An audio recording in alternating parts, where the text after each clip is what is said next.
Bonsoir. Il fait désormais partie intégrante de notre quotidien. Pour la majorité des Français, il est impossible de s'en passer ou même d'envisager de vivre sans.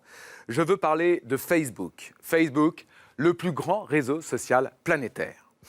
Pour vous donner une idée, en France, nous sommes 30 millions à être utilisateurs. Et dans le monde, écoutez bien, 1 milliard. 1 milliard de personnes abonnées à Facebook, soit un humain sur 7, qui utilise gratuitement ce réseau pour échanger, poster des messages et surtout, se faire des amis. Mais alors justement, ces réseaux sociaux comme Facebook ou encore Twitter pour les plus connus, eh bien ces réseaux sociaux sont-ils eux vraiment nos amis? Autrement dit, comment se servent-ils de nous, de nos échanges, de nos messages? Jusqu'où nos données personnelles peuvent être exploitées à des fins totalement insoupçonnées? Comment pouvons-nous être espionnés ou sous contrôle? En somme, ces réseaux sociaux sont-ils vraiment sans danger pour nous? Réponse avec ce grand document signé Charlotte Marie. Il est à peine 9 h.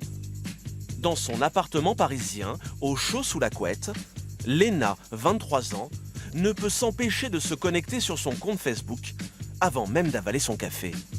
La première chose que je fais le matin, c'est de faire un tour sur toutes mes pages, Facebook, Twitter, les pages que je gère, mon blog, etc. pour savoir un peu ce qui s'est passé pendant la nuit. Comme 26 millions de Français, elle est accro à ce réseau social et commence toujours sa journée par un petit brin de causette avec ses 361 amis. Je suis en train de parler avec des amis en direct.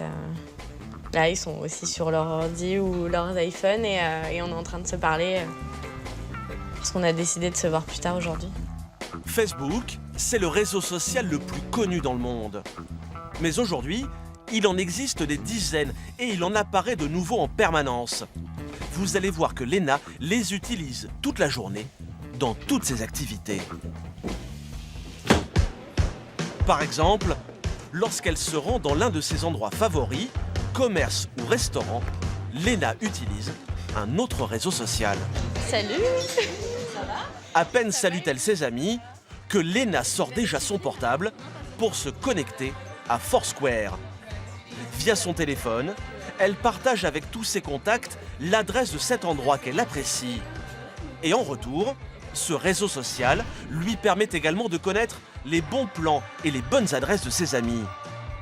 Dans le monde, 45 millions d'utilisateurs font comme Léna. Ils se géolocalisent et donnent leur avis sur les endroits qu'ils visitent. Je peux voir des photos du lieu, des brunchs, etc.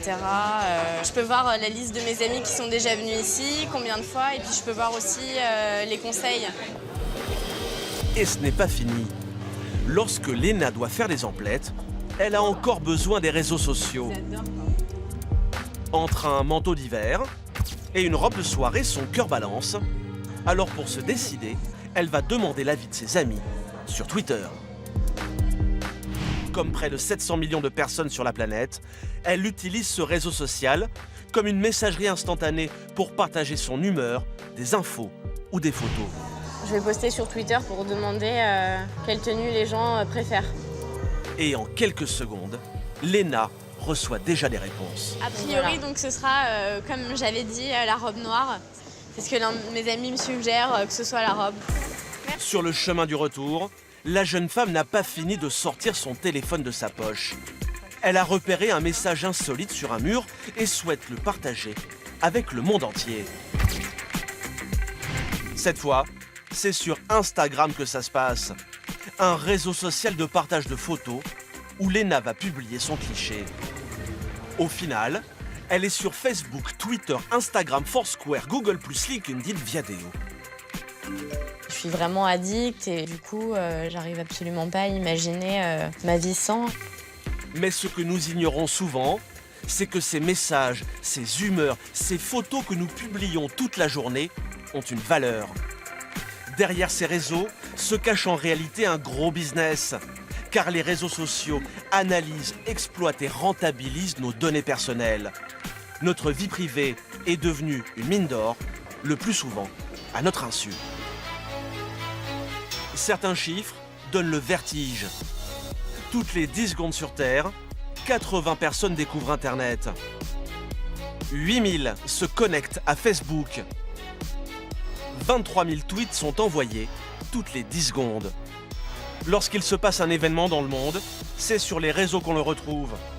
Barack Obama réélu, c'est sur Twitter qu'il partage sa joie. Un nouveau papa Rome, un tweet du Vatican informe le monde.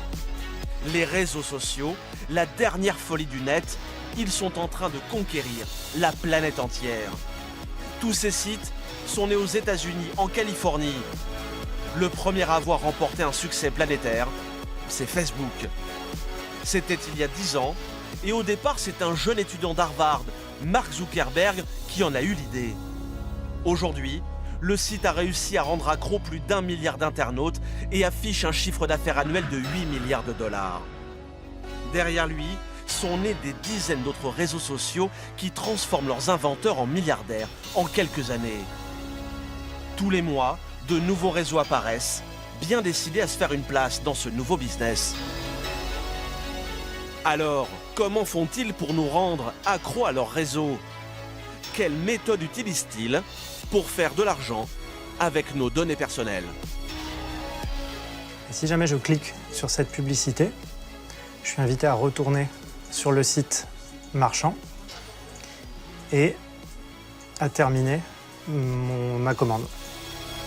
Jusqu'où sont-ils capables d'aller pour rentabiliser les informations que nous pensons ne partager qu'avec nos amis? Mais raconter sa vie privée, ses moindres faits et gestes, ses amours et ses amitiés à tout le monde sur les réseaux sociaux, est-ce vraiment sans danger? Comment certains pénètrent-ils notre intimité pour parfois abuser de nous? Des diffusions d'images pédopornographiques. Comment? Oui. Mais, alors là, je m'en vais tout de suite. Non, vous n'avez pas le droit, vous êtes placé en garde à vue, monsieur. Nous avons voulu savoir comment certains exploitent les réseaux sociaux pour des raisons criminelles. Bonjour, ça va? Et face à ce nouveau phénomène, nous avons enquêté pour comprendre comment se défendre et protéger nos enfants. Je me dis qu'il peut aller voir, mon fils de 13 ans peut aller voir des sites interdits aux enfants. Réseaux sociaux, du rêve au cauchemar, enquête dans les coulisses de vos sites internet préférés. Plus d'un humain sur 4 surfe aujourd'hui sur le net. Et de nouveaux membres s'inscrivent chaque jour sur les réseaux sociaux. Si les sites de partage prospèrent autant aujourd'hui, c'est parce que sans le savoir, nous, les utilisateurs, leur donnons des milliers d'informations qui leur font gagner beaucoup d'argent. Et cela commence dès notre inscription.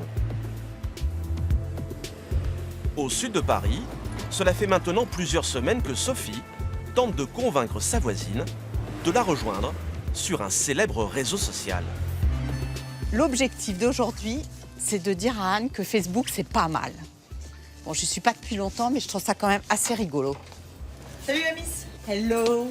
Pour convaincre son amie, Sophie lui explique en quelques mots à quoi sert le réseau. Par exemple, publier des photos avec un petit texte et lire les commentaires des amis. Par exemple, j'ai mis sur mon pêle-mêle du bureau le beau dessin d'Alice fait spécialement pour moi a rejoint le président la classe. Et alors après, mes amis, ils vont dire qu'ils aiment ou ils vont mettre un commentaire. Bon, c'est idiot, certes, mais voilà, moi je trouvais ça drôle. C'est pas grave. Ça mange pas de pain, Ça comme on mange dit. pas de pain. Alors c'est décidé, Anne va franchir le pas et contribuer sans le savoir au business du premier des réseaux sociaux. L'inscription est bien gratuite, mais en répondant à d'innocentes questions, elle va devenir une source potentielle de revenus pour Facebook. Prénom, nom, adresse électronique. Donc ça, je la marque. Très vite, Facebook va se montrer plus indiscret. Anne doit aussi lui révéler sa date de naissance. C'est obligatoire pour s'inscrire sur le site. Mais une fois son compte créé, les questions ne vont pas s'arrêter pour autant. Alors là, je crée, hein. Allez, hop. Vas-y, tu rentres dans la communauté. Bienvenue sur Facebook, Anne. Paramètres de confidentialité, c'est vous. Une fois inscrite, ce n'est pas encore le moment pour Anne de s'amuser. Car les questions continuent. Facebook veut toujours en savoir plus sur elle. Le site aimerait connaître les écoles qu'elle a fréquentées, le nom de son employeur, son adresse actuelle et même son lieu de naissance. Un interrogatoire des plus serrés auquel elle ne s'attendait pas. Oh là là. Ah ben là, c'est ta vie. Ah, faut que je remplisse tout ça? Oui. Le réseau social est du genre très curieux. Il veut tout savoir des passions d'Anne. Comme les films qu'elle a vus, ses livres préférés, ses lieux de vacances, la marque de sa voiture et, plus surprenant, si elle est inscrite comme donneuse d'organes. Officiellement, rien de bien méchant. Ce serait avant tout pour l'aider à retrouver ses amis et les tenir au courant de ses activités. Pourtant, Facebook a une autre idée derrière la tête. Pour s'en rendre compte, il suffit de jeter un œil aux conditions générales d'utilisation que Anne a accepté d'un simple clic en s'inscrivant, sans même prendre le temps de les lire, un peu comme tout le monde. On ne sait pas, voilà. Mais on est d'accord. On est d'accord, parce que de toute façon, tout le monde est d'accord, donc il n'y a pas de raison. Sans le savoir, Anne vient de signer un chèque en blanc à Facebook. Elle vient en particulier d'autoriser le site à monnayer des informations qu'elle lui fournit. En clair, Facebook a maintenant le droit de gagner de l'argent grâce à sa vie privée. Vous nous autorisez à utiliser vos noms, photos de profil et informations dans le cadre d'un contenu commercial, sans vous verser de dédommagement. Et la traque aux informations ne s'arrête pas avec l'inscription. Désormais, chaque fois qu'Anne se connectera, elle donnera sans s'en rendre compte de nouvelles infos à Facebook. Ses moindres faits et gestes vont être observés et enregistrés par le site, qui va continuer dans son dos de remplir sa fiche de renseignement. Et pour l'encourager, Facebook a mis au point une arme imparable. Ce pouce, levé vers le haut, le fameux like, j'aime en français. Un petit symbole a priori inoffensif et qui pourtant rapporte très gros aux géants des réseaux sociaux.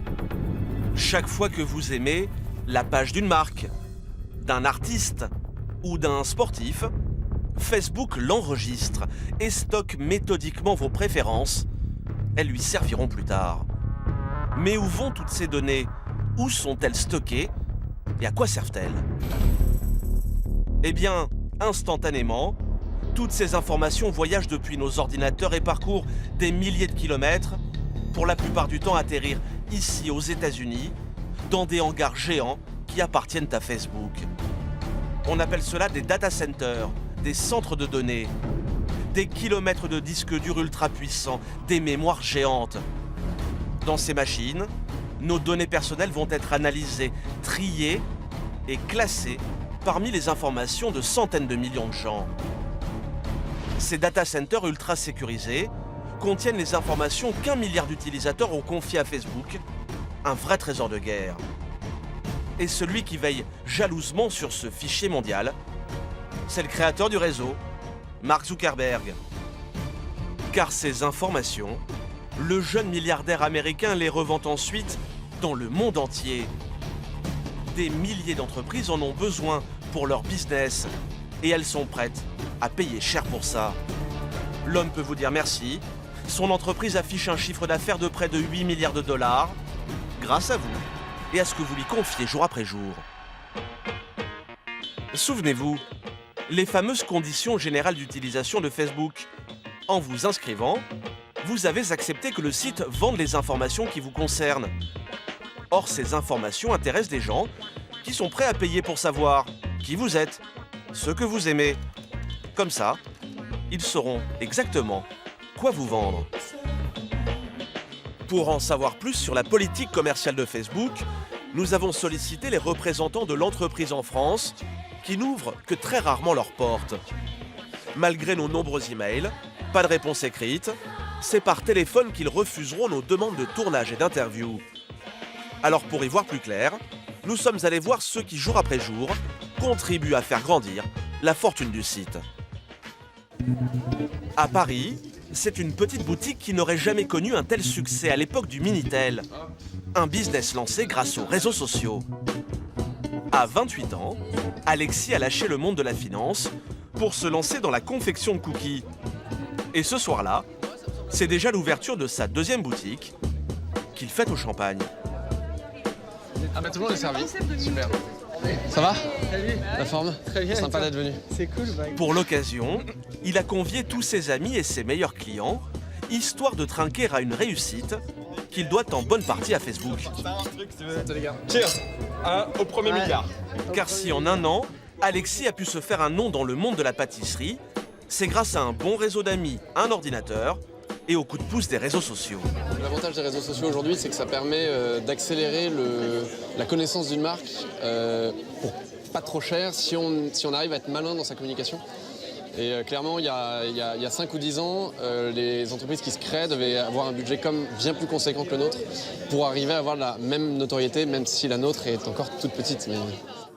Mais si son affaire marche aussi bien, c'est grâce à l'outil que Facebook met à sa disposition, sa fameuse base de données. Vous allez voir que le réseau lui permet de piocher dedans pour trouver de nouveaux clients à partir des données que les internautes lui donnent, à leur insu.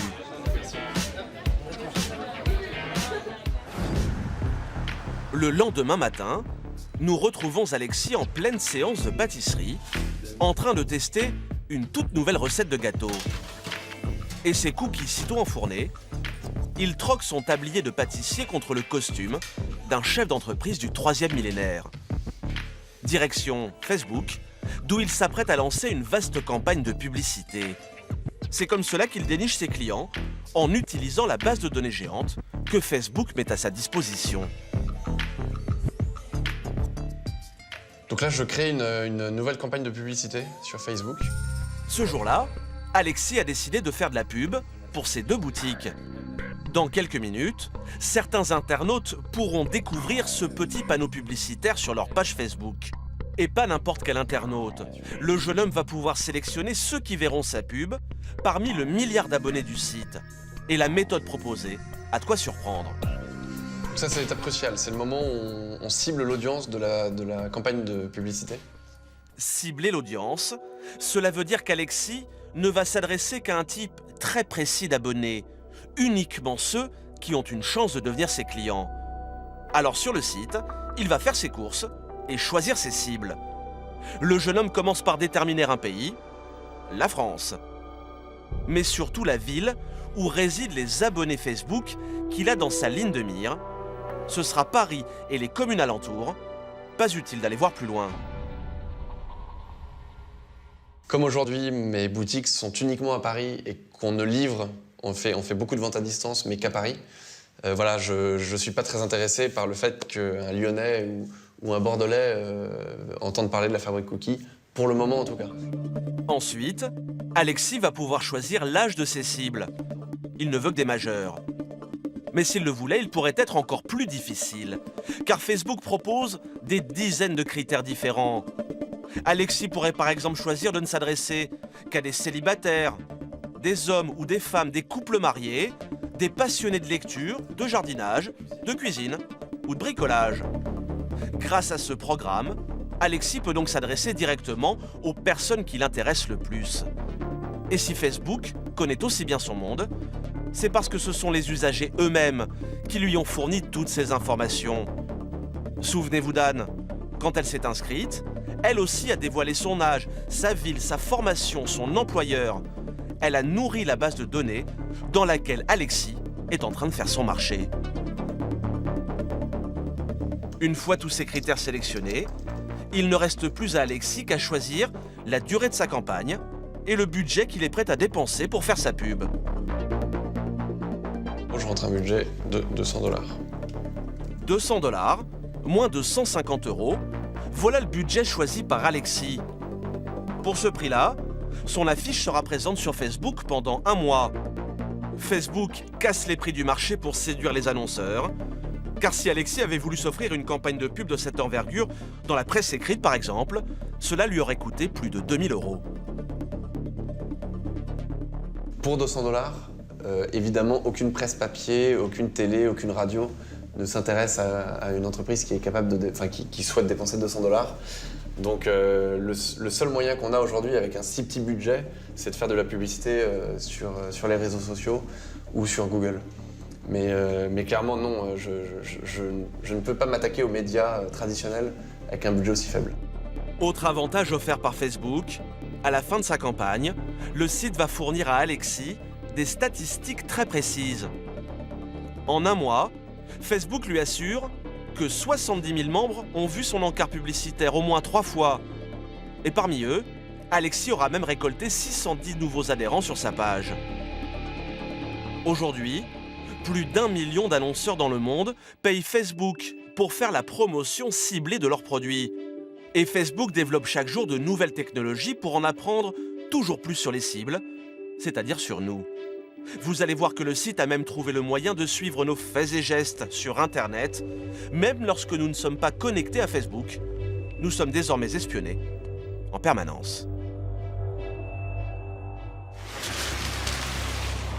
À Paris, dans l'un des beaux quartiers de la capitale, c'est une adresse très discrète.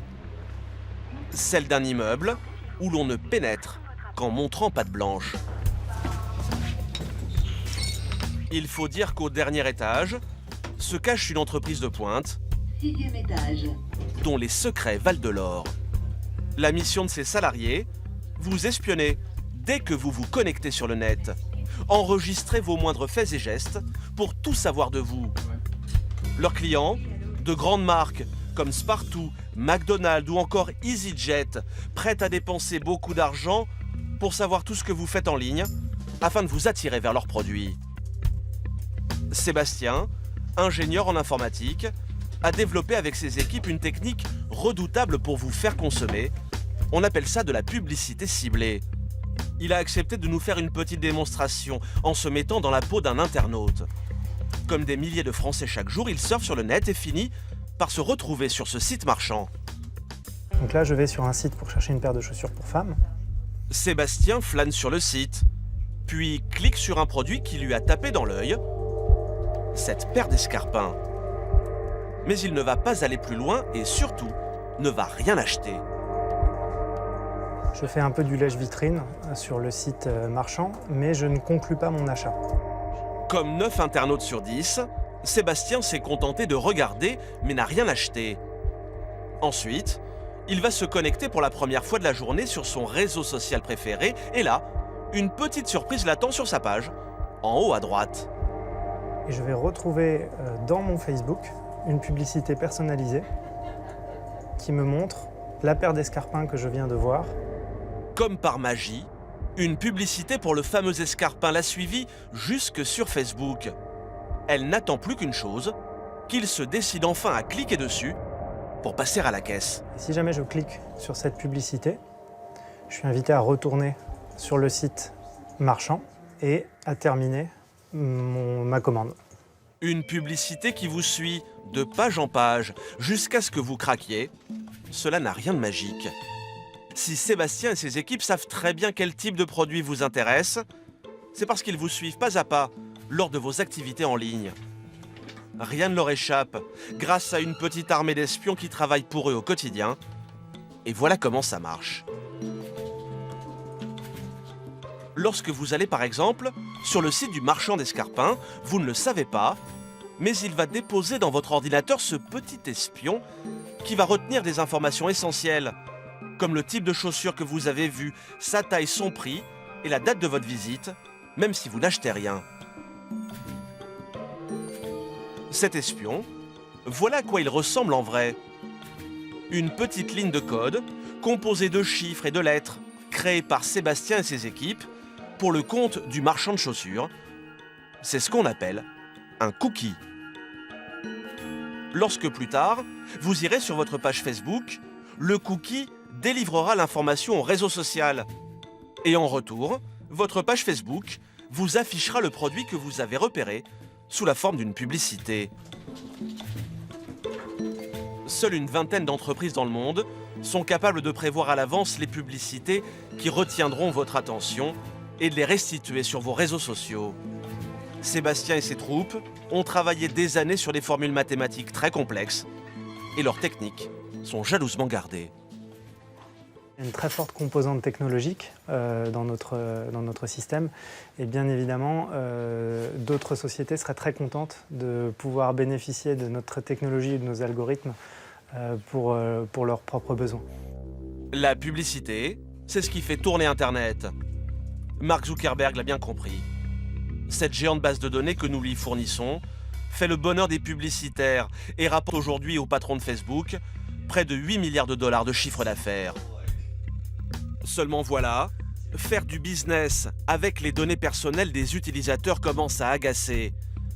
Et en premier lieu, les associations de consommateurs, comme l'UFC Que Choisir, qui récemment dénonçait les conditions d'utilisation de vos données personnelles. Facebook, Google+, et Twitter, des réseaux qui seraient trop curieux pour être honnêtes et ne respecteraient plus du tout notre vie privée. L'association de consommateurs a décidé de les attaquer en justice pour qu'ils clarifient les conditions d'utilisation de leurs services. Des réseaux sans cesse plus nombreux et de plus en plus spécialisés. On trouve aujourd'hui Instagram pour les photos, Tumblr pour créer des blogs, ou encore Vine pour les vidéos. Mais en ce moment, ce qui marche le plus et qui pourrait rapporter gros, ce sont les réseaux sociaux de rencontres.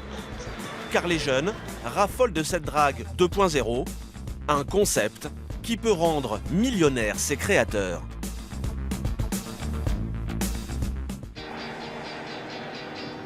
À 12 heures de vol de Paris, sur la côte ouest des États-Unis, la Californie, avec, non loin de là, la Silicon Valley, la terre promise du web. Le long de ces routes, des entreprises mondialement connues, comme le géant Google, ou un autre poids lourd du net, l'incontournable Facebook et son campus 4 étoiles. Mais c'est un peu plus au sud de la Californie qu'un petit jeune est en train de faire parler de lui dans le milieu select des réseaux sociaux. À Los Angeles, non loin de Beverly Hills, c'est un jeune homme de 27 ans qui savoure sa réussite en contemplant les villas à plusieurs millions de dollars de ses nouveaux voisins. C'est un super quartier, je l'adore. C'est magnifique, vous voyez, il fait beau, les gens sont sympas. Justin Matin, le concepteur de Tinder, l'application qui a fait de lui un homme très riche. Et aujourd'hui, le jeune homme est bien décidé à se faire plaisir. Il s'est offert de belles voitures, mais aussi une grande maison qu'il est toujours très fier de faire visiter. Vous êtes prêts ? Dans quelques instants sur D8, la suite de notre enquête sur les réseaux sociaux. Vous verrez comment sur le net, une bonne idée peut vous rendre millionnaire. Mais vous découvrirez aussi que sur les réseaux, le rêve cède parfois la place au cauchemar. Des diffusions d'images pédopornographiques. Comment? Oui. Mais alors là, je m'en vais tout de suite parce Non, que... vous n'avez pas le droit, vous êtes placé en garde à vue, monsieur. Justin Matin, le concepteur de Tinder, l'application qui a fait de lui un homme très riche. Et aujourd'hui, le jeune homme est bien décidé à se faire plaisir. Il s'est offert de belles voitures, mais aussi une grande maison qu'il est toujours très fier de faire visiter. Allez. Vous êtes prêts ? Une villa à 3 millions de dollars que Justin a acquise dans l'un des quartiers les plus huppés de Los Angeles. Une maison musée. Vous voulez voir quelque chose ? Où Justin entrepose les tableaux dans lesquels il investit une partie de sa fortune. Comme cette œuvre, sa dernière acquisition. J'adore l'art. En plus, c'est un bon moyen de placer son argent. Si vous misez sur les bons artistes, c'est un bon investissement. Et si Justin aime la peinture, il n'a rien contre une bonne soirée devant la télé. Alors à l'extérieur, il s'est fait aménager cette salle de projection privée pour lui et ses amis. Voilà ma salle de ciné pour regarder un bon film. 6 grands fauteuils face à un écran géant et tout ce qu'il faut à portée de main. Et ça, c'est le bar. Comme ça, vous pouvez boire un verre en regardant un film. À même pas 30 ans, sous le soleil de Californie, Justin mène une vie de millionnaire. Tout ça parce qu'un jour, il a eu une bonne idée, la drague géolocalisée sur smartphone, et le principe de son application est tout simple. Sur votre mobile, vous indiquez tout d'abord si vous êtes un homme ou une femme, puis la distance maximale où se trouve votre cible, puis sa tranche d'âge et le sexe qui vous intéresse. Ensuite, tel un radar, votre téléphone va rechercher tous les célibataires qui correspondent à vos critères. Et d'un simple clic, vous n'avez plus qu'à indiquer si vous êtes intéressé ou pas par les profils proposés. Si l'attirance est réciproque, c'est un match. Une conversation privée peut alors débuter. Une idée qui pourrait sembler toute bête, seulement voilà, personne avant Justin n'y avait pensé. Il y avait déjà plein de réseaux sociaux pour garder le contact avec des gens que vous connaissez déjà. Mais il n'existait aucun site pour rencontrer de nouvelles personnes. Tinder, c'est ça. Ça va vous permettre justement de rencontrer des gens et d'apprendre à les connaître. Et à ce petit jeu, notre jeune millionnaire est plutôt doué. Tout le monde veut faire sa connaissance. Comme Emily, 25 ans, dont Justin découvre les photos et qui, d'un coup de pouce, va dire oui ou non. Pour Emily, ça sera oui. Christy, en revanche, ne semble pas être du goût de Justin, qui va rejeter sa candidature. Rachel aura plus de chance, c'est un oui. Ashley, quant à elle, aura même le privilège de s'entretenir avec le jeune homme. Elle m'écrit « Salut, j'habite sur la côte ouest et toi ?» Je lui réponds « Oui, moi aussi, mais je fais juste une démonstration pour expliquer comment Tinder fonctionne. » C'est parti. Et malgré ses airs de playboy, Justin est devenu un redoutable homme d'affaires, très discret sur son business. Au dernier étage de cet immeuble, voilà à quoi ressemble la petite start-up qui fait parler d'elle. Un grand plateau où des ingénieurs travaillent à l'amélioration du réseau social qui monte. Toujours entouré de ses assistants, Justin, lui, a déjà tout du PDG à l'américaine qui contrôle son image et son message. Il faut dire que le jeune homme joue gros, car avec ses millions d'abonnés et la publicité qui pourrait en découler, Justin l'affirme, son entreprise vaudrait déjà des centaines de millions de dollars, et il en est persuadé, le meilleur est à venir. Il y a de très grosses entreprises qui s'intéressent à nous, mais nous ne sommes pas à vendre. On se concentre sur l'évolution, notre produit et notre développement. On a de grandes ambitions pour Tinder. Je pense qu'on va rapidement rentrer en bourse. Vous en entendrez parler comme pour Facebook ou Instagram. De jeunes entrepreneurs qui, à moins de 30 ans, jonglent déjà avec les millions. Cela fait bien des envieux. Alors aujourd'hui, pour se faire une place au soleil, certains sont prêts à aller très loin. Et c'est ainsi que sont apparus des réseaux sociaux extrêmes, des réseaux qui dépassent les limites et sont parfois même accusés de provoquer des drames. L'été dernier, l'Angleterre découvre le portrait de cette jeune fille et va tomber des nues. Anna Smith, 14 ans, une ado que ses parents vont retrouver pendue dans sa chambre. Mal dans sa peau, elle avait posé quelques questions aux internautes sur un réseau social à propos de ses problèmes d'eczéma. Ce sont les réponses très violentes qui vont finir par la pousser au suicide. Rends-nous service, va te suicider. Suicide-toi, mais surtout ne te rate pas. Harcelée, Anna va finir par passer à l'acte. L'Angleterre apprend alors l'existence d'un réseau social que seuls les adolescents connaissaient jusque-là. Ask, un site qui, selon les médias anglais, serait à lui seul responsable de 4 suicides dans le pays. Créé il y a 3 ans, Ask compte déjà plus de 60 millions d'utilisateurs, dont beaucoup de jeunes Français. Le principe du site est simple, n'importe qui a le droit d'y poser n'importe quelle question, et les personnes interrogées peuvent répondre ou pas. En général, c'est plutôt mignon et même bon enfant. Quelle est selon toi la meilleure invention de tous les temps? Le portable. Seulement voilà, l'anonymat est autorisé et du coup, Ask est devenu un grand défouloir pour des ados inconscients ou parfois cruels. Faut pas en vouloir aux autres si t'es moche. Un peu comme une cour de récréation numérique où toutes les insultes, tous les coups seraient permis. Quand ton père sort avec ta mère dehors, pourquoi on dit le p sort sa chienne? Mort de rire, mais pends-toi sur la vie de ma mère, pends-toi, t'es inutile et t'as pas de vie. En France aussi, des drames se produisent sur les réseaux. Il y a 1 an, le suicide de la petite Marion, 13 ans, victime de harcèlement sur Facebook, a fait la une des journaux. Le problème que posent ces sites, c'est qu'ils permettent à des utilisateurs malveillants de masquer leur identité ou de se faire passer pour d'autres. harcèlement en ligne et parfois bien pire. Car dans leur traque de ces délinquants du web, les gendarmes spécialisés s'exposent parfois à de surprenantes découvertes.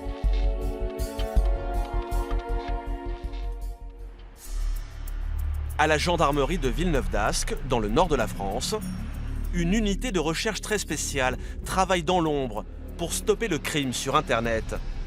Cette unité porte un nom, NTech, pour Nouvelles Technologies.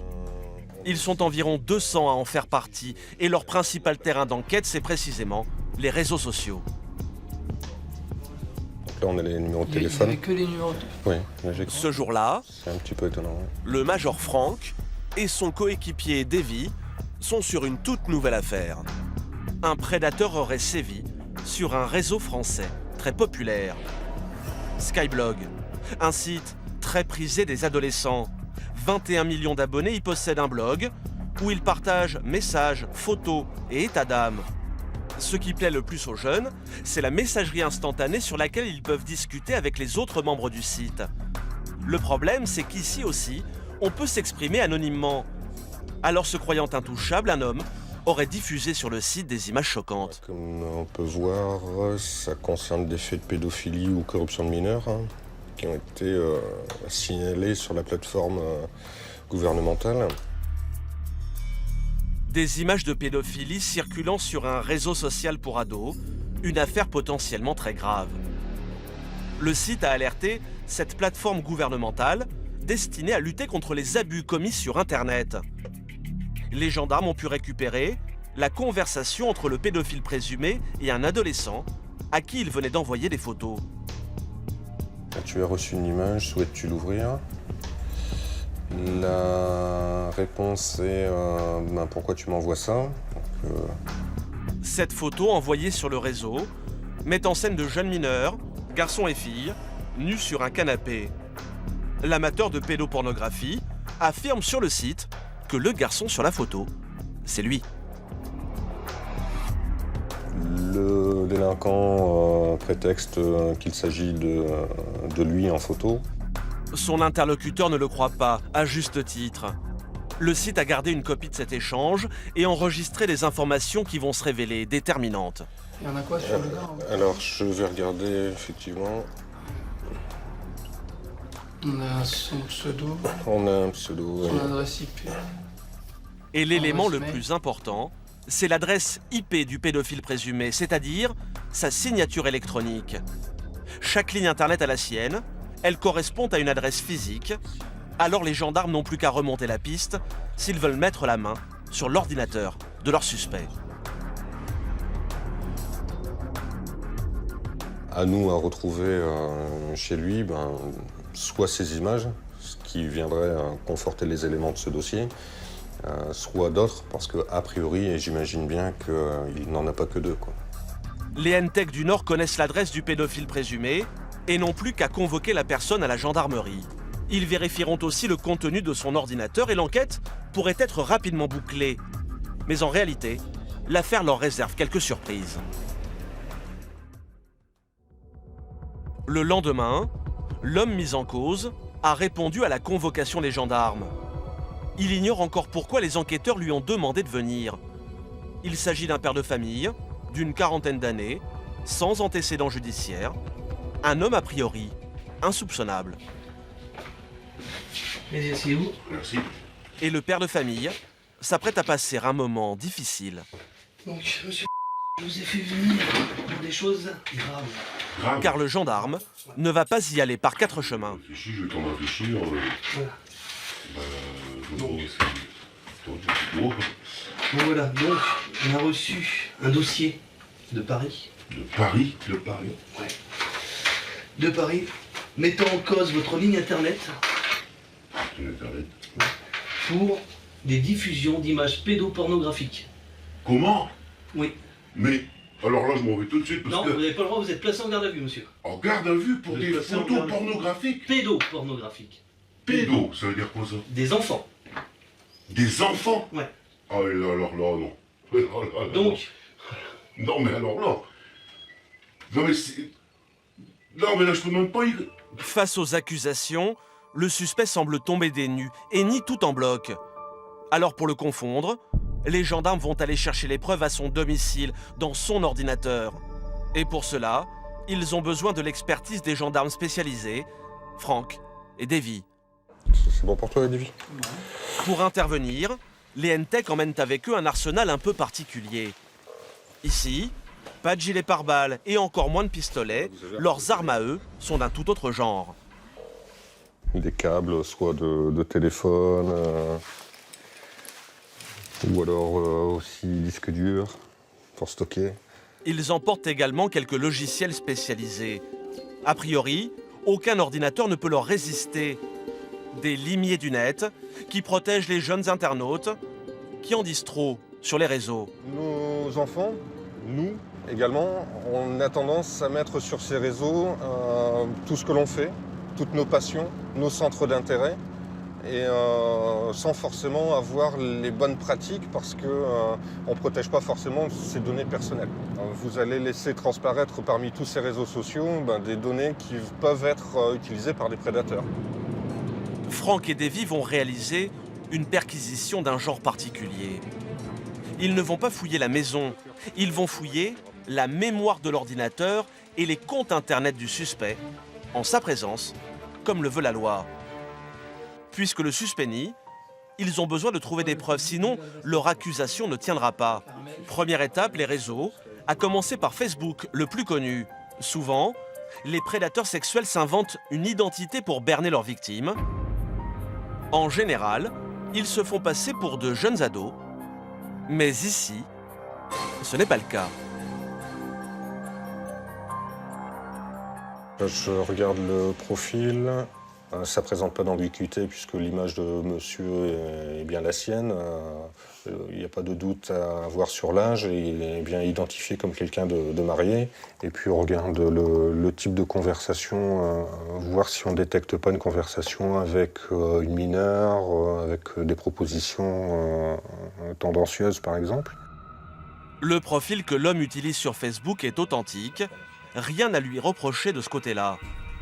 Et après plus d'une heure à éplucher ses réseaux et ses emails, les gendarmes ne découvrent aucune photo ni aucune conversation suspecte. Mais les enquêteurs le savent, l'individu pourrait avoir effacé les fichiers compromettants. Ils décident donc de saisir les 2 ordinateurs de la maison pour en analyser le contenu en détail. Quant au suspect, il laisse suite à la gendarmerie. Sa garde à vue n'est pas terminée. Alors que derrière cette porte, le suspect continue de répondre aux questions. Dans leur labo, Franck et Davy vont analyser avec minutie le disque dur de son ordinateur. Par contre, la prochaine fois, ils prendront des gants un peu plus grands, parce que... Comme sur une scène de crime, Franck enfile ses gants. J'en ai un. Dans ce boîtier se cachent peut-être les preuves qu'il recherche depuis le début de la journée. Lecteur graveur. Type de disque SATA. Une fois le disque dur extrait, Franck et Davy vont se partager le travail. Et vous allez voir que ces geeks sont bien équipés pour retrouver tous les fichiers qu'on voudrait leur dissimuler. J'ai un résultat de 31 000 images à peu près. Donc c'est un travail conséquent quand même de visionnage. Parce que malheureusement, ça, il n'y a pas de logiciel qui fait automatiquement. L'essentiel des images qu'on retrouve, en fait, ont été supprimées au départ. Et la personne mise en cause pense qu'elle va passer au travers des mailles du filet comme ça, mais c'est pas le cas en fait. Non. Un travail fastidieux qui va demander des heures de concentration aux gendarmes. Des milliers d'images, de conversations sur les réseaux. Aucun élément de la vie privée du suspect ne peut échapper à leurs yeux d'experts. Là j'ai 3 conversations. Ça parle de jeux sur Facebook, parce que ça parle de jouer avec des fruits, etc. Tu es là, peux-tu me débloquer Apangle SVP? Il me manque une clé. Pas grand-chose. Après un long moment passé dans l'intimité du suspect, les N-Tech n'ont pas grand-chose à se mettre sous la dent. Dans la pièce voisine, le suspect est toujours auditionné. Il sait que les enquêteurs sont en train de passer au crible ses ordinateurs. Les gendarmes espèrent que cela va le pousser à admettre la vérité, voire à passer enfin aux aveux. Je suis là pour avoir des explications, certainement une explication. Moi, je suis désolé, là, je suis complètement retourné. Hein. Moi, de toute façon, j'ai rien à cacher, je sais pas. Un suspect qui nie toujours, aucune preuve contre lui. Les gendarmes sont dans une impasse. Se sont-ils trompés? Le doute s'empare des enquêteurs. Et là, vous venez voir les NTEC, pourquoi du coup? Pour voir si j'ai pas un peu plus d'informations pour à mettre sous la dent pour pouvoir plonger dans une faille. Parce que là, de ce qu'il me dit, moi, je peux presque demander une remise en liberté au parquet, quoi. Nous, on n'a pas fini les traitements, quoi. Ouais, non, mais voilà, moi... Lui, il peut nous mener en bateau, hein. Le problème, c'est qu'analyser des milliers de fichiers, c'est très long. Faute de preuves, en fin de journée, rien ne permet de maintenir le suspect en garde à vue. L'homme est libéré, mais l'enquête est loin d'être terminée. Car ce qui est certain, c'est que des images pédopornographiques ont bien été envoyées depuis chez lui. Et il reste un deuxième ordinateur à analyser. Malgré l'heure tardive, les NTEC replongent dans leur fouille méthodique, mais sans plus de succès. Ça, c'est la vidéo téléphone. Donc là, on est sur des fichiers épisodes de séries télé Breaking Bad. Des séries téléchargées illégalement, pas vraiment ce que l'enquêteur espérait trouver. Donc je vérifie quand même parce qu'on ne peut pas non plus se fier qu'au nom inscrit. Mais en regardant le fichier suivant, Franck va tomber sur un tout autre type de vidéo. Et un hit sur Russian Teens. Bon, a priori, c'est une production, mais malgré tout, ça nous donne quelque chose comme ça. Donc c'est quand même particulier, quoi. Sur ce film, de très jeunes femmes, dans des positions équivoques. Cela peut sembler choquant pour certains, mais cette vidéo ne suffit pas à prouver quoi que ce soit. On voit que c'est quand même des personnes très jeunes, mais de là à dire qu'elles sont mineures, c'est quand même difficile. Dans ce genre de dossier, il faut rester très prudent. Franck va devoir continuer à analyser toutes les vidéos. De son côté, Davy, lui, épluche l'historique des connexions du deuxième ordinateur. Avec un logiciel expert, il découvre rapidement que cet ordinateur a régulièrement visité des sites internet, pas vraiment recommandables. Il y a quand même, je crois, 5000 pages de zoophilie. En agrandissant un peu, on voit la blonde va se faire prendre par le cheval, gros chien baise sa maîtresse.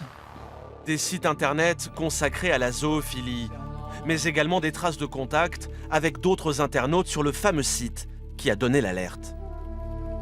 Des profils de Skyrock, Touche-moi pas XD, Rouge 510, Princesse Zoé 14. 14, ça pourrait éventuellement faire référence à son âge. Seximateuse, La fille du coin 60. On peut imaginer cette fois-ci que c'est pas son âge, mais plutôt son département. Des milliers de profils féminins, aux noms très évocateurs, dont le suspect semble très friand. Il consulterait leur blog, il choisirait ses victimes et entamerait la conversation de manière très directe. Tu te touches à la cam, je me branle.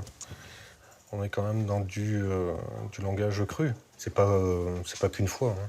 On voit ici la preuve, je parle à une fille de 12 ans, elle m'envoie des photos de sa chatte. C'est pas une coincée comme toi. Là purement, c'est de la prédation. Hein. Tout de suite sur D8, l'enquête continue. Et vous découvrirez que pour les gendarmes du net, la traque du prédateur sexuel réserve quelques rebondissements. Bon, de toute façon, on ne va pas se cacher, vous savez très bien sur quel dossier on est. Hein. Le tout, c'est de le dire, de toute façon, on le saura. Donc. Puis nous repartirons aux États-Unis, au cœur de l'un des réseaux sociaux les plus célèbres au monde. Des milliers de profils féminins, aux noms très évocateurs, dont le suspect semble très friand. Il consulterait leur blog, il choisirait ses victimes et entamerait la conversation de manière très directe. Tu te touches à la cam, je me branle. On est quand même dans du langage cru. C'est pas qu'une fois. Hein. On voit ici la preuve, je parle à une fille de 12 ans, elle m'envoie des photos de sa chatte. C'est pas une coincée comme toi. Là purement, c'est de la prédation. Des propos choquants qui ne semblent pas toujours dérouter les victimes. La preuve, ces photos qu'il aurait obtenues d'elles. Des images prises par des jeunes filles qui n'hésitent pas à se dévoiler devant leur webcam. Quand on regarde le sexe féminin, puis on voit quand même, c'est quand même une personne jeune. Et puis, j'ai celle-ci également, quoi. On voit que même au niveau des poils pubiens et autres, il n'y a pas... Plus de doute, même s'il ne voit pas leur visage, l'enquêteur n'a aucun mal à identifier ces filles comme étant des mineurs. Donc à mon avis, tu vas être content. D'autant plus que Franck vient de découvrir un dernier élément capital qui va rapidement convaincre le directeur d'enquête. Donc moi, sur les images, voilà ce que je trouve. On voit effectivement une très jeune fille et un très jeune garçon qui, devant la caméra, montrent leur sexe. Très clairement, on voit l'activité, on voit les visages, et là on ne peut pas dire que ce n'est pas des enfants, quoi. Les caractères... Des images, des vidéos et des conversations. Après des heures de traque informatique, les N-Tech ont réussi leur mission. En revanche, ils s'étaient trompés de suspect, car le pédophile à qui appartient cet ordinateur, ce n'est pas le père de famille, mais son fils de 18 ans. C'est l'ordinateur saisi dans sa chambre qui contient les documents pédopornographiques. Une situation totalement inattendue. Les gendarmes vont devoir retourner dans la maison pour procéder à l'interrogatoire du jeune homme, leur nouveau suspect, et ils sont loin d'avoir tout découvert. Le compte utilisé actuellement, le plus courant. Bon, de toute façon, on ne va pas se cacher, vous savez très bien sur quel dossier on est. Le tout, c'est de dire, de toute façon, on le saura. Donc... Loin de l'image d'un homme sûr de lui qu'il donne sur Internet, le jeune homme se montre introverti, quasi muet. Mais même s'il reste silencieux, les enquêteurs connaissent maintenant ses adresses et ses mots de passe. Ils ne vont pas tarder à faire de terribles découvertes. Voilà, donc c'est ce qui nous intéressait. Sur la page du blog du jeune homme, des vidéos mettant en scène plusieurs mineurs, des images à caractère pédopornographique. Moi, la question est la suivante. Toutes ces images-là, elles sont stockées où, à part là? Vous les avez sur un autre support? Que là? Et quand vous les envoyez à quelqu'un, vous faites comment? Non, mais allez, il faut vous dire, de toute façon... Est-ce qu'il y a d'autres blogs que tu détiens dans lesquels il y a ce type d'image?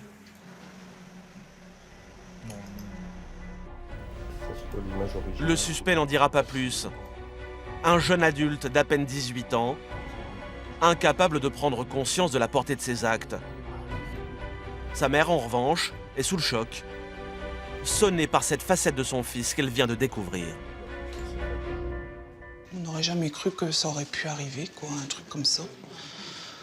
Ça se passe dans les films, mais on peut pas imaginer que ça peut se passer chez nous, quoi. Je me sens responsable, je me dis, est-ce qu'on aurait dû mettre des clés comme il existe pour essayer de stopper certaines choses qui ne devaient pas aller dessus.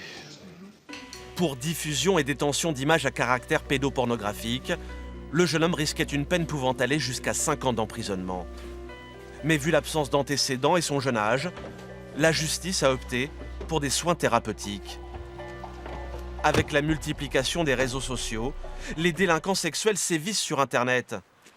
Alors pour éviter aux enfants de faire de mauvaises rencontres, les gendarmes ont entrepris d'alerter les parents, qui bien souvent sont loin de savoir tout ce que font leurs enfants sur Internet.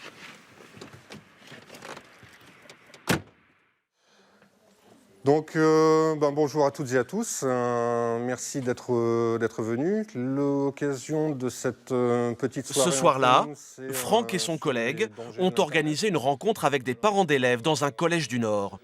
Une réunion sur les dangers d'Internet avec des adultes qui n'ont pas forcément compris quels peuvent être les pièges du web. Parce que je ne maîtrise pas du tout Internet et puis je m'aperçois que je suis complètement lourdé, quoi. Alors Franck va commencer par tester leur connaissance des réseaux sociaux les plus en vogue. Quels sont les réseaux sociaux utilisés par vos enfants? Skype, ensuite Facebook. Sinon. Dans la salle, deux noms fusent, mais difficile pour ses parents de citer tous les réseaux qu'utilisent leurs enfants au quotidien. Snapchat. Snapchat, ah oui. Attention à Snapchat, surveillez. Des parents un peu dépassés technologiquement, et pourtant, sur les réseaux sociaux, leurs enfants risquent gros. Car Franck le sait, derrière l'inconnu qui discute avec eux, peut se dissimuler un prédateur sexuel. Alors, si les mineurs peuvent discuter comme ça, moi, adulte, prédateur, je peux faire exactement la même chose. Mon âge, je vais mettre 13 ans. Et alors, qu'est-ce qui va contrôler? On ne me demande pas ma carte d'identité.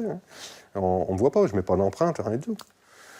J'ai tout mon temps. Pendant 3, 4 jours, voire une semaine, 15 jours, je vais discuter avec des enfants. Et puis ceux qui s'intéressent à moi, je vais continuer le relationnel, je me mets en confiance. Puis après, tiens, qu'est-ce que t'aimes au niveau sexualité? Est-ce que tu as déjà eu un petit copain? Est-ce que tu l'as déjà embrassé?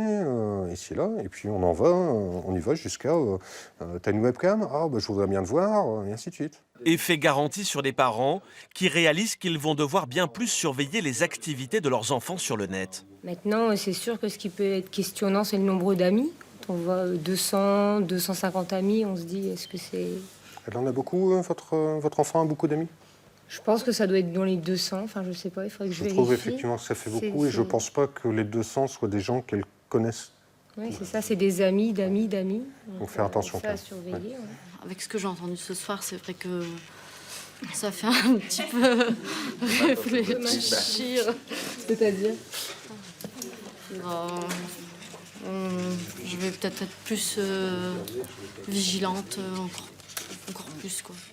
Seulement voilà, pas facile pour ces parents de priver leurs enfants de réseaux sociaux.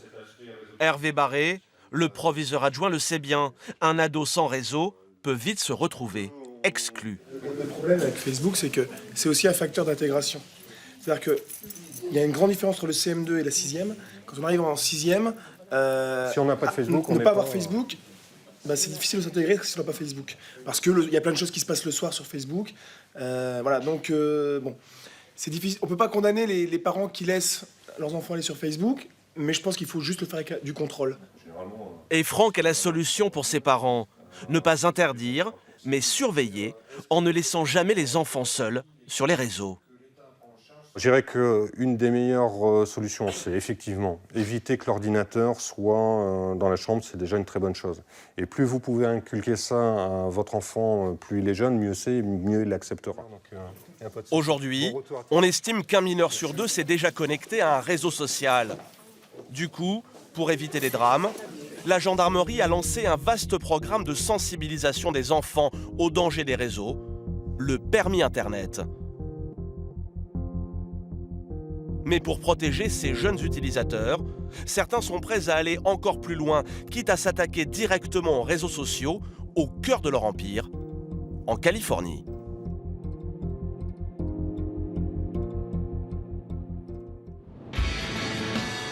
À des milliers de kilomètres de là, direction Sacramento, la discrète capitale de l'État de Californie. Sous la coupole du Capitole, un homme s'est fait une réputation dans toute la Silicon Valley. Bonjour, bienvenue. Et pas sûr qu'il y ait gagné beaucoup d'électeurs. Darrell Steinberg est sénateur de Californie et vient de remporter un drôle de combat, celui du droit à l'oubli sur Internet. Un nouveau trophée à ranger à côté de tous ceux qu'il collectionne. Là, vous pouvez voir Arnold Schwarzenegger. Tout le monde le connaît en France, non? C'est l'ancien gouverneur de Californie. On a négocié quelques budgets ensemble. On était copains, même si on n'était pas d'accord sur tout. Il y a 2 ans, Darrell le Matador est descendu dans l'arène pour combattre certains réseaux sociaux. Salut Nick, ça va? Bien et toi? Même si notre homme n'a rien d'un pro de l'Internet. Ça, c'est mon Facebook? Oui, c'est votre Facebook. Ah, ok. Facebook, un site que M. Steinberg aime bien, car on peut y écrire n'importe quoi, il y a toujours la possibilité de faire machine arrière. Vous voyez, là, vous pouvez effacer ce que vous avez écrit. grâce à ce bouton. Bon, là, on va pas le faire parce que c'est un bon commentaire, mais oui, sur ce site, vous pouvez effacer ce que vous voulez pour que le contenu sur votre Facebook soit toujours approprié et acceptable pour ceux qui le lisent. Voilà ce qui plaît au sénateur Steinberg. Une option qui permet de supprimer tout commentaire ou photo que l'utilisateur regretterait d'avoir posté sur Facebook. Le problème, c'est que de nombreux réseaux ne proposent pas cette option, comme ce site que Nick vient tout juste de découvrir. Qu'est-ce que tu es en train de regarder? C'est un site de partage pour les ados. Je voulais vous montrer les photos qu'on peut y trouver. Oh mon Dieu. Bon, cette photo, ça va encore, mais j'imagine qu'il y en a d'autres bien pires. Et le sénateur Steinberg a vu juste. Sur ce site, de nombreuses photos de jeunes gens, souvent mineurs, dans des situations peu avantageuses, en sous-vêtements ou avec de l'alcool. Teen Spot, c'est un site de rencontre pour adolescents qui fait fureur aux États-Unis. Les jeunes pensent y être tranquillement entre eux et publient tout et souvent n'importe quoi. Le problème, c'est que les adolescents vont grandir et que leurs photos resteront à jamais accessibles à tout le monde. Il n'y a pas l'option effacer sur ce site? Non, j'ai pas l'impression. En tout cas, je la vois pas. Et tout ça, c'est public. Le problème pour M. Steinberg, c'est que le réseau ne permet pas d'effacer ces erreurs de jeunesse, que ces ados risquent de traîner longtemps, pas vraiment ce qu'il y a de mieux comme CV. Beaucoup de directeurs d'université vont sur Google ou Facebook pour se renseigner sur le caractère des étudiants qui s'inscrivent ici. Un tiers d'entre eux a déjà refusé des candidats à cause de ce qu'ils ont trouvé sur le net.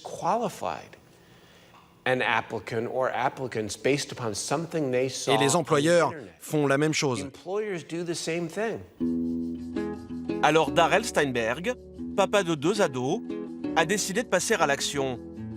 En Californie, il a fait voter une loi, unique en son genre, celle du bouton effaceur. Oui, mon nom est là. Le voilà, regardez. Le bouton effaceur va permettre aux jeunes ou à leurs parents d'effacer les choses inappropriées publiées sur leur profil. Ça évitera par exemple qu'une photo malheureuse ou un commentaire désobligeant ne fasse le tour d'Internet.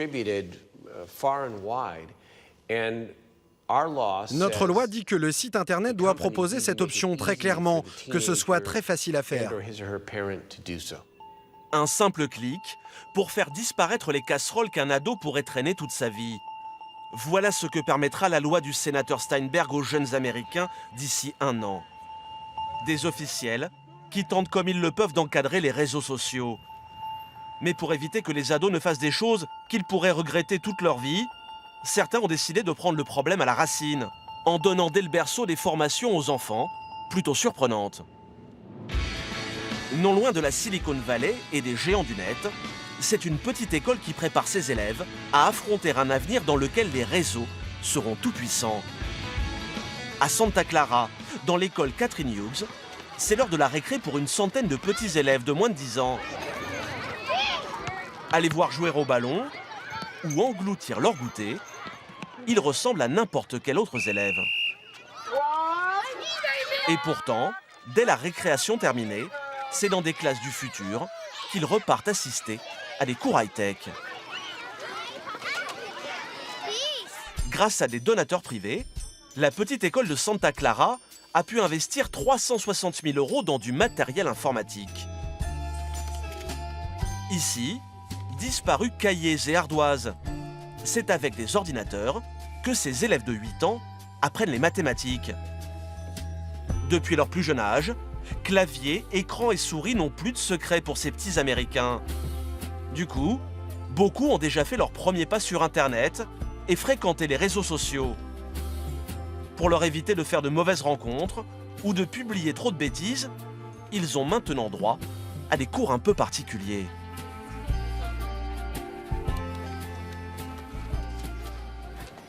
Après quelques multiplications, c'est une matière inédite qu'ils vont maintenant étudier dans la pièce d'à côté, avec Jennifer, leur institutrice. Les enfants, écoutez-moi. Et levez la main quand vous avez la réponse. Et les questions qui vont suivre n'auraient jamais été posées il y a encore quelques années. Combien d'entre vous ont un profil Facebook? La majorité des élèves lèvent la main. Ils sont inscrits sur le réseau social, même si officiellement, ils n'en ont pas le droit. Vous n'avez pas 13 ans, je fais comme si je n'avais rien entendu. Mais plutôt que de les gronder et de leur défendre d'aller sur Facebook, Jennifer va tenter de leur expliquer comment s'y comporter pour éviter les ennuis. Alors pour que le message passe, Jennifer, avec humour, va se mettre à leur place avec des histoires de leur âge. Est-ce que vous pensez qu'il y a des choses qu'on ne doit pas partager sur le net? Des photos inappropriées? Ça, c'est bien vrai. Tu ne mettrais pas des photos de toi, bébé, dans ton bain? Ce serait très embarrassant. Oui, même si c'est très mignon, tu n'aimerais pas que tous tes amis te voient dans ton bain, avec plein de mousse, quand tu avais 2 ans. Éclat de rire général, le message semble être passé. Mais Jennifer ne va pas s'arrêter là. Quel est le meilleur moyen de ne pas mettre sur Internet quelque chose que vous ne voudriez pas qu'on voit? Bien sûr, parfois on peut effacer, mais comment être sûr de ne pas faire de bêtises? Ne pas le mettre sur Internet. Tu ne le mets pas du tout, exactement. Surtout, réfléchissez bien. Réfléchissez longtemps avant de poster quoi que ce soit sur Internet. Réfléchir avant de cliquer. Le mot d'ordre est affiché sur tous les murs de l'école. Apprendre à ses enfants à se comporter sur les réseaux, ici c'est devenu une matière comme une autre, aussi importante qu'apprendre à lire ou compter. Ils utilisent la technologie depuis qu'ils sont bébés. Donc, ils sont bien plus à l'aise que moi, au même âge qu'eux. Alors, je pense qu'il faut leur parler de tout ça très jeune. Sur comment se protéger sur le net, est-ce qu'on peut y écrire ou pas. Parce que ces enfants vont passer toute leur vie en ligne. Une vie entièrement numérique. Moi, je n'ai découvert Internet que lorsque j'avais 16-17 ans. Mais ces enfants ont commencé à jouer sur Internet au berceau. Donc je pense que c'est vraiment important de les prévenir le plus tôt possible. Ces internautes de moins de 10 ans ont déjà bien conscience qu'Internet a la mémoire longue et qu'il ne faut pas y mettre n'importe quoi. Mais qu'en sera-t-il des prochaines générations? En Californie, le Far West du 2.0, des sites comme Facebook, Twitter ou Instagram apparaissent sans cesse. De nouveaux sites qui se créent pour tous les goûts et tous les âges. Chaque jour, des entrepreneurs ont une nouvelle idée et se lancent dans l'aventure. Mais seuls quelques-uns réussissent à sortir du lot et décrochent le jackpot.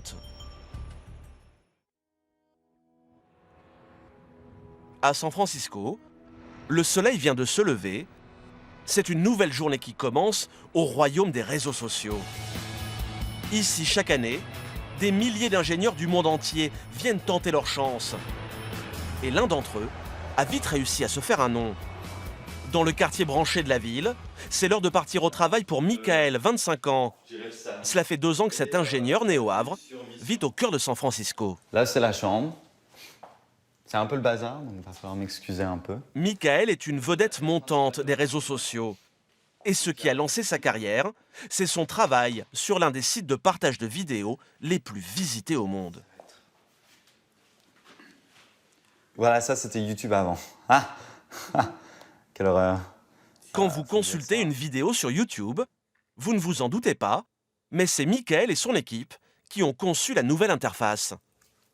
Ça, c'est quand j'ai commencé à rejoindre l'entreprise. Ça commence déjà à être un peu plus clair au niveau visuel, etc.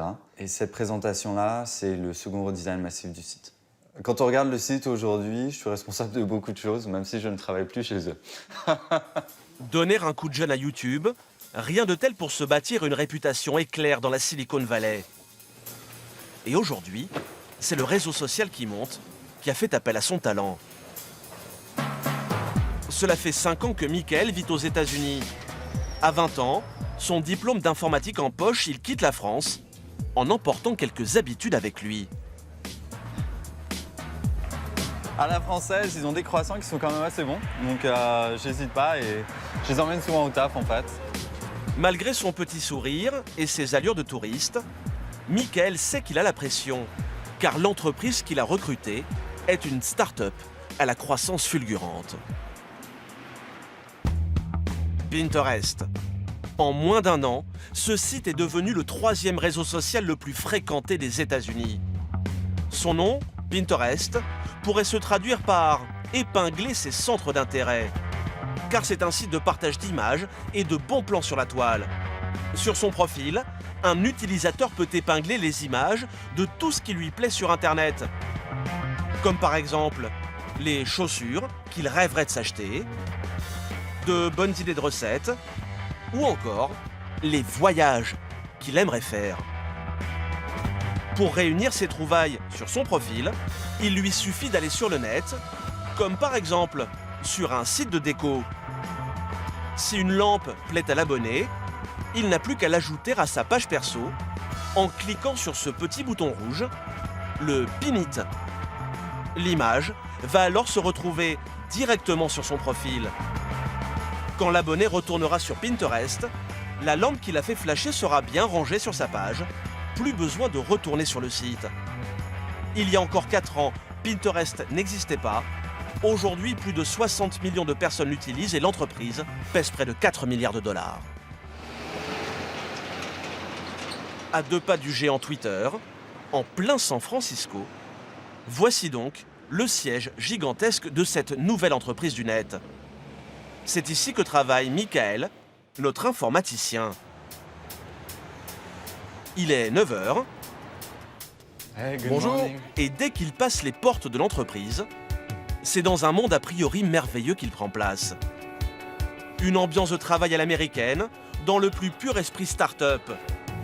1000 mètres carrés de plateau, une décoration soignée et de drôles de bureaux sur lesquels les 200 salariés du groupe peuvent travailler debout ou assis.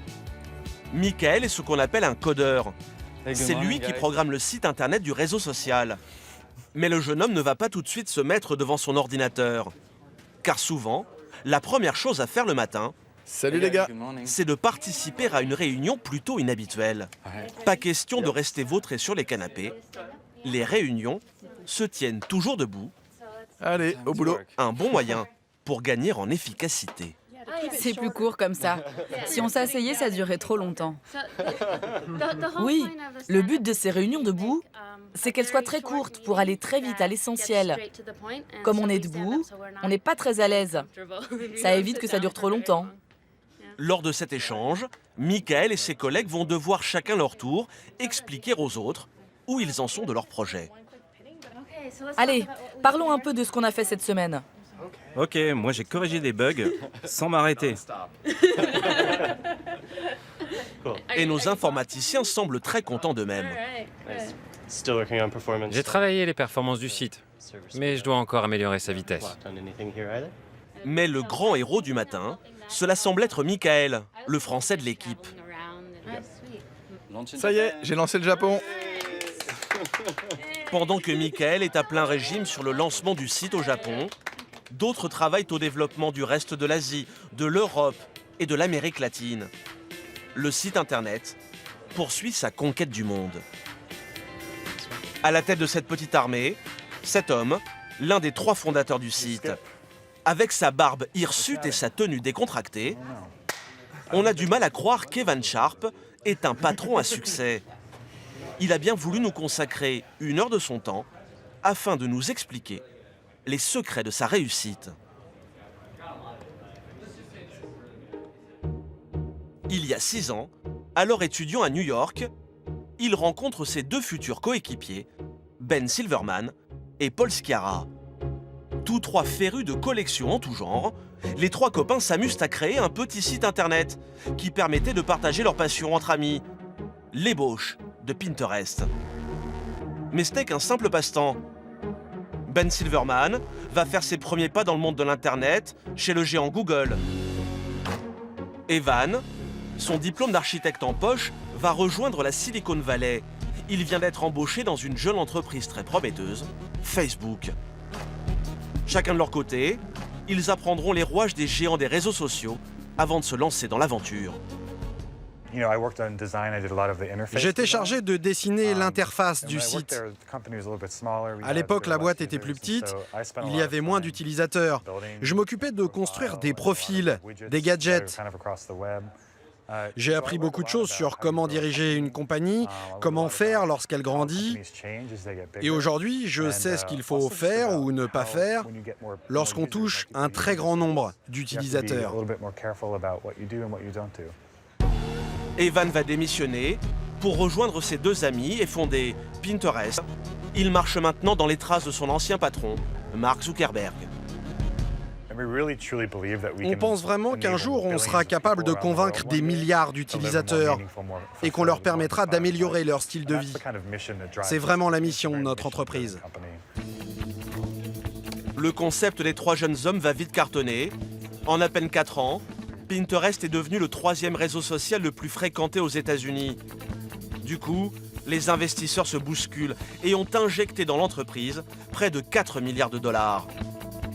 Et pourtant, le site ne fait pas un seul dollar de bénéfice. Sa richesse, ce sont les 60 millions d'utilisateurs du site dans le monde. Mais un petit nouveau vient de faire son apparition dans l'open space. Sagement assis sur son canapé, c'est à peine si on le remarque. Et pourtant, Steve a une mission capitale, faire gagner de l'argent à son employeur. Il est ce qu'on appelle un monétiseur. Celui que les startups du web embauchent pour transformer leurs abonnés en billets verts. Et notre monétiseur a vite cerné tout le potentiel du site qu'il emploie. LinkedIn, Facebook et Twitter ne servent qu'à connecter des gens entre eux. LinkedIn, c'est pour le travail, Facebook pour les amis. Avec Pinterest, les gens se connectent à des produits, des choses qu'ils ont, qu'ils veulent, qu'ils aiment. Alors, mettre un peu de publicité sur notre site, ça semble bien plus naturel. Pour que Pinterest gagne de l'argent, Steve a fait rentrer de la publicité sur le site. Il compte employer les mêmes méthodes que Facebook. Quand les utilisateurs consultent les pages, comme celle-ci consacrée à la beauté, ils tombent sur des conseils et des photos d'autres membres. Mais plus seulement. Steve y a glissé très subtilement les publicités des marques. Des encarts publicitaires qui ont tout l'air de conseils beauté et pourtant, quand Steve clique dessus, il le redirige directement sur le site commerçant pour qu'il passe à la caisse. Pour l'instant, les marques ne paient pas pour être sur Pinterest. Mais grâce à cette gigantesque base de données, Steve sait bien que les annonceurs n'hésiteront pas à mettre la main au porte-monnaie. Un jour, ils voudront que beaucoup plus de monde voit leur pub. Et peut-être nous payer pour que, disons, 2 millions de personnes la voient. Là, on est en train de réfléchir au prix qu'on leur demandera. Mais c'est l'idée. Ils nous paieront pour que leur publicité apparaisse partout sur le site. Le rêve de Steve, que Pinterest marche sur les traces de son glorieux aîné. L'an passé, Facebook a empoché près de 8 milliards de dollars grâce aux annonceurs. En moins de 10 ans, bon nombre d'entrepreneurs de la Silicon Valley, âgés d'à peine 30 ans, sont devenus les rois des réseaux sociaux, connus dans le monde entier. Grâce à leur concept, ils empochent des millions de dollars, un business qui cartonne et fait rêver outre-Atlantique. En France aussi, de plus en plus d'entrepreneurs ont créé des startups dont la renommée n'est aujourd'hui plus à faire. Jacques-Antoine Granjon et son célèbre site de déstockage, vente privée, Xavier Niel, patron de Free, ou encore Marc Simoncini, le créateur de Mythique. Des success stories à la française qui poussent de plus en plus de petits nouveaux à se lancer dans l'aventure du web. Dans l'Est parisien, ce dimanche soir, c'est soirée-concert pour Gilles et ses amis.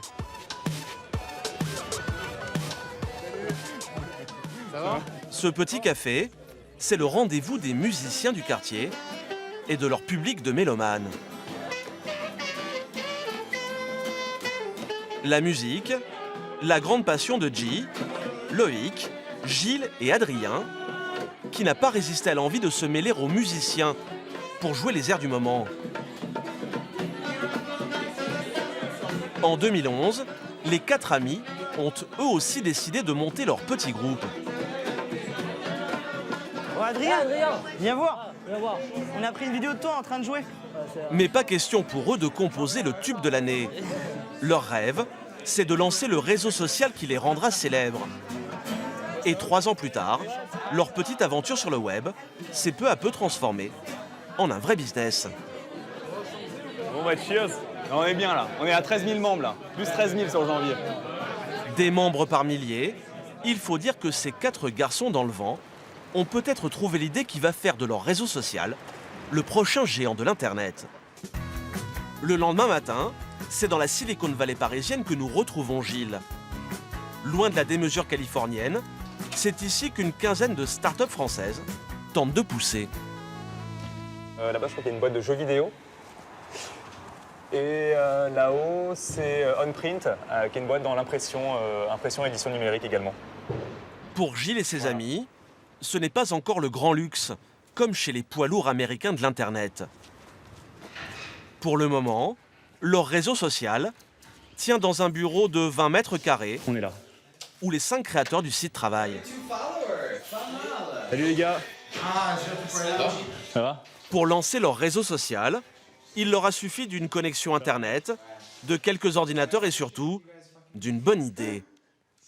Mais comme chaque matin, avant de se mettre au travail, c'est une fois de plus de musique dont il s'agit. Écoute Gilles, je pense que tu vas bien aimer. Allez, c'est calme. Non mais je l'ai ajouté ça là déjà. Ça j'aime bien ça, c'est quoi, c'est qui ça? C'est Lord. Ah c'est Lord. C'est un remix. La musique sur Internet, un secteur qui cartonne et qui a déjà donné naissance à de grands noms du web, comme Deezer, Spotify ou encore SoundCloud. Des sites d'écoute de musique utilisent 200 millions de personnes dans le monde. Miser sur la musique en ligne, c'est le pari des 5 garçons. Seulement voilà, rien de bien original. Alors pour se démarquer de leurs concurrents, ils ont décidé de lancer sur le net un réseau social entièrement consacré à la musique. Sur sa page, par exemple, Gilles peut poster tous les morceaux qui lui plaisent, histoire d'en faire profiter ses amis, et réciproquement. Donc je m'abonne au profil des autres personnes et je vais avoir en temps réel toutes leurs découvertes musicales. Mais ce n'est pas tout. Pour séduire les utilisateurs, ils ont inventé un petit gadget très pratique. Quand Gilles découvre une musique qui lui plaît sur Internet, comme par exemple sur YouTube, il n'a qu'à cliquer sur ce petit bouton pour que le morceau rejoigne son profil. Très pratique pour enfin réunir toute sa musique préférée dans un seul et même endroit. Aujourd'hui, il y a des millions de musiques qui sont en ligne sur le web, sur des plateformes comme YouTube, SoundCloud, Vimeo, Deezer. Et en fait, on s'est dit, est-ce que ce ne serait pas génial de pouvoir créer un service qui permette de collecter et partager toute la musique qu'on trouve en ligne, mais à un seul endroit. Et donc Wide permet de collecter et de partager toute la musique qu'on aime sur son profil. Cela fait maintenant 1 an que Wide est en ligne. Alors ici, comme chez Facebook ou Pinterest à leur début, une donnée intéresse au plus haut point Gilles et ses amis. L'avenir de leur bébé en dépend. Bon bah les gars, on fait un petit point peut-être sur les derniers chiffres, sur les membres qui rejoignent la communauté et sur... on a des plutôt très bonnes nouvelles. Là. Donc plus 60% de croissance sur les membres qui rejoignent la communauté sur le mois de janvier. Et là, voilà, il y a entre 600 et 1000 personnes qui rejoignent la communauté tous les jours depuis 3 semaines. Donc, yes quoi, we nail it. Bonne nouvelle pour les garçons, même si l'audience de leur site est encore confidentielle, elle ne cesse de grossir. On se considère déjà important aujourd'hui parce qu'on a des gens qui utilisent notre produit, on est hyper heureux et notre service, on est hyper heureux avec ça. Après, là, il n'y a pas encore 100 000 membres sur Wide, mais je pense que 100 000 membres, ça sera déjà une belle preuve que le concept séduit et plaît. Dans le business des réseaux sociaux, c'est toujours le nombre d'abonnés qui fait la valeur d'une start-up. Et là encore, même si Wide ne gagne pas d'argent, les premiers investisseurs ont fait leur apparition persuadés qu'il y a de bonnes affaires à la clé. Salut, ça va? Comme Serge Allen, un entrepreneur renommé dans le monde de l'Internet. Tu viens là? C'est la première fois, ouais. Enfin, je t'ai déjà dit. Il y a 5 mois, son ami Gilles l'a convaincu d'investir 10 000 € dans le réseau social. Et pour la première fois, Serge va découvrir ce qu'est devenu son argent. Ils synchronisent tous les sas. Ouais. Les gars, Serge, salut. Santé. Serge, enchanté, J. Ouais, c'est ça? content de te voir. Ouais, carrément. Pour acquérir leur matériel, se verser de petits salaires et développer leur site, Gilles et ses 4 amis ont fait appel à plusieurs partenaires comme Serge. Au total, ils ont réuni plus de 500 000 €. Et ouais, le bunker. Tous autour de la table, quoi. Sur la consommation. Alors forcément, ces partenaires comme Serge veulent savoir comment les 5 garçons comptent un jour gagner de l'argent avec leurs milliers d'abonnés, et Gilles a déjà de bonnes idées. Voilà, des gens qui nous disent j'aimerais bien acheter ma playlist, pouvoir télécharger peut-être directement, même si on est sur du streaming, mais récupérer toute ma playlist, l'avoir en MP3. On a des gens qui vraiment nous demandent ça. Avec un peu cartonné. Donc... Serge est rassuré, mais l'investisseur le sait bien. S'il veut que Wide gagne beaucoup d'argent, il faudra séduire des milliers d'abonnés supplémentaires. C'est toujours ce qui fait la valeur d'une entreprise et Wide semble être sur le bon chemin. Il y a un potentiel. Parce qu'une fois qu'on a une certaine masse critique et une base d'utilisateurs, on peut faire des choses en fait avec cette base-là. Et c'est un indicateur extrêmement important qui aussi démontre le potentiel de viralité et donc d'adoption du service pour peut-être derrière découler vers un modèle économique qui fasse gagner de l'argent, qui pérennise un petit peu l'activité. Des milliers d'abonnés qui un jour deviendront peut-être des millions, séduits par la bonne idée des 5 entrepreneurs. C'est toujours ainsi que naissent les réseaux à succès.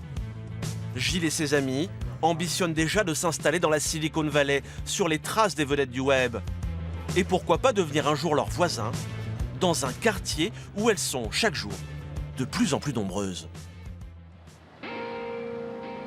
C'est à Palo Alto, au cœur de la Silicon Valley, que s'installent un à un les millionnaires des réseaux sociaux. Après avoir fait fortune avec votre vie privée, ils sont prêts à dépenser sans compter pour protéger la leur, quitte à défrayer la chronique dans le monde entier. C'est une histoire que John King aime raconter à ses visiteurs. Agent immobilier depuis plus de 20 ans, il connaît Palo Alto comme sa poche et les petits secrets qui se cachent derrière ses murs. Cette maison juste là appartient au fondateur de Skype. Tout le monde utilise ce site dans le monde. Quelques centaines de mètres plus loin, le domicile d'une femme, elle aussi très puissante sur le net. Ça, c'est la maison de Marissa Mayer. Qui est-elle? C'est la PDG de Yahoo. Et l'une des plus grosses maisons du quartier, c'est celle-là. Voici le domaine de Larry Page, l'un des créateurs du géant Google. Mais depuis 6 mois, celui dont John King parle tous les jours, c'est Mark Zuckerberg, le plus jeune milliardaire du net, le client dont rêvent tous les agents immobiliers du monde. John décide de nous emmener faire le tour du pâté de maison, histoire de nous montrer à quoi peut bien ressembler la propriété de ce voisin hors du commun qui pèserait près de 20 milliards de dollars. On arrive vers la maison. Juste là à gauche. Vous voyez, c'est ce grand bâtiment blanc. Et là, c'est la porte d'entrée. Derrière ces haies et le mur de briques, nous voici donc devant la résidence du créateur du réseau social le plus célèbre au monde. Nous sommes juste devant la maison de Mark Zuckerberg, juste derrière ce portail. Il y a 2 ans, le patron de Facebook a acheté cette maison pour 7 millions de dollars. Une résidence de 500 mètres carrés, avec 5 chambres, une piscine, un solarium et un grand jardin. Mais quelques mois plus tard, Mark Zuckerberg va également acheter les 4 maisons qui entourent la sienne. Pour convaincre ses voisins de vendre, il va leur proposer de doubler le prix de leur maison. Zuckerberg n'avait pourtant pas besoin de s'agrandir, simplement de régler un petit problème. Ça, c'est la première maison qu'il a achetée lorsqu'il a appris qu'un complexe immobilier allait être construit à cet endroit. Il se doutait qu'il se tramait quelque chose, alors il a directement contacté les propriétaires de la maison. Il a même engagé une équipe de négociateurs qui s'en est occupée. Ils ont parlé avec les propriétaires et leur ont carrément demandé leur prix. Car un promoteur voulait acheter la maison voisine, y bâtir un complexe résidentiel et faire de Zuckerberg l'attraction du quartier. Alors pour avoir la paix, le jeune milliardaire a racheté tout le pâté de maison pour la modique somme de 30 millions de dollars. De quoi faire ricaner la presse du monde entier, qui va moquer les efforts du jeune homme pour protéger sa vie privée, alors qu'il a bâti sa fortune en exploitant celle des autres. Et le business des maîtres des réseaux sociaux n'est pas prêt de s'arrêter. Car le temps de ce reportage, près de 50 000 personnes ont découvert Internet, plus de 4 millions d'internautes sont allés sur Facebook, plus de 12 millions de tweets ont été publiés. Et le rythme ne cesse de s'accélérer.